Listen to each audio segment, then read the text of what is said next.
Good evening, everybody. It's your favorite aspiring revolutionary here, a wandering author, reminding you that we are all the authors of our own lives. As always, my message remains the same. Spend less, live more, earn your freedom with frugality.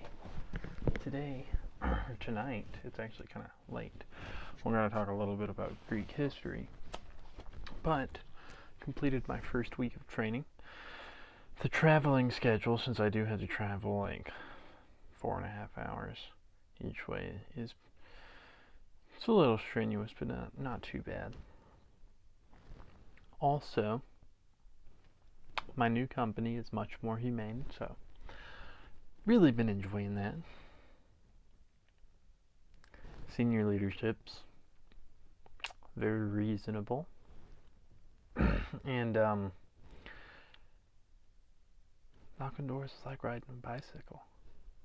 Once you learn how, it's something you'll never forget. As always, my message does remain the same though. Spend less, live more, earn your freedom with frugality. The job is a little different. It's a different company, so there's stuff to learn. Let's see.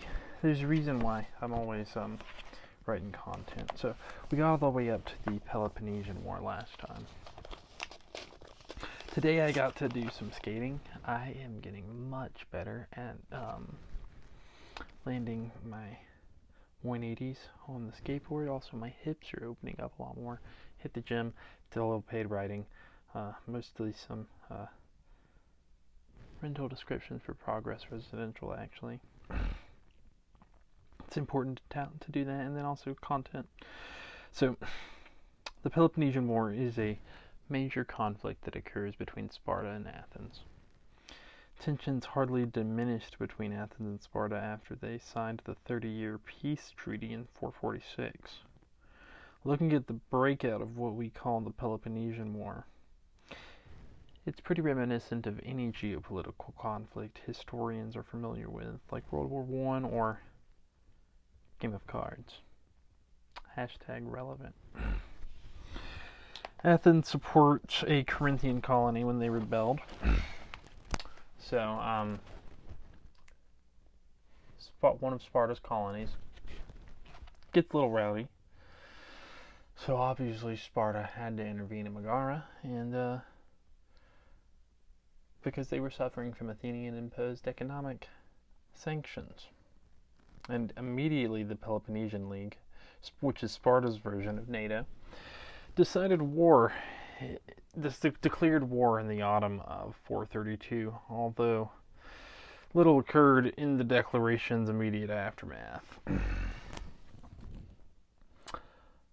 A Thician surprise attack on Plataea in March 431 furnished the Athenians with all the pretense needed to issue a formal declaration. For a modern reader, the exact names of the coalescing sides may not sound familiar, but the pattern emerging is a timeless one. Essentially, classical Greek society was splitting into two factions. Such a classic mistake. Picking sides is for losers. You should be the one forming them, right? Anyways, the Spartans had allies all over the Peloponnese, Megara, and central Greece. Athens had the 200 or so members from the former Delian League, the Thessalians, Corcyra, Zacynthos, and Acarnania. This was rapidly developing into the greatest Greek-on-Greek war the world had ever known at the time. Propagandistically, I think that's a word that I may have invented. It's the adverbial form, adjectival form of propaganda. Propagandistically, Sparta claimed it intended on liberating Greece from the Athenian Empire. Remember, the Delian League did kind of stop being an actual empire. We're almost done with today's little discussion. He basically says Athens became huge because its land sucked, and as a result, nobody invaded them, and they attracted migrants of war early on. But not just any migrants. Quoting Thucydides, the Peloponnesian War, section 1, verse 2, Thucydides is an ancient Greek historian. We've spoken about him a few times on the channel. The most powerful victims of war or faction from the rest of Hellas took refuge with the Athenians as a safe retreat.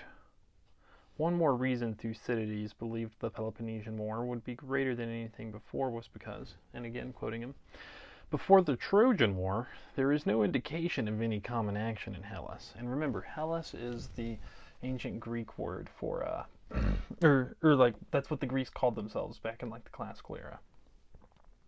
Nor indeed of the universal prevalence of the name.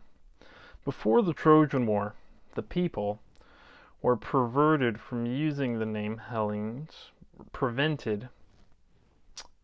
where my mind's at, by their want of strength and the absence of mutual intercourse from displaying any collective action. Thucydides 1:3.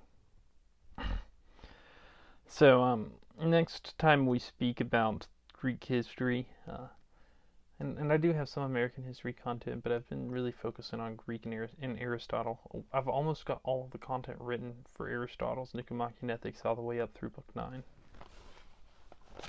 But,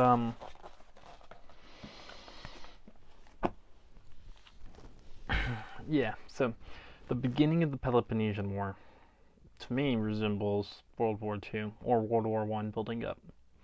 And it's funny because the Greeks, just before this, teamed up to expel Persia, and then immediately they're at each other's throats. So, our forefathers.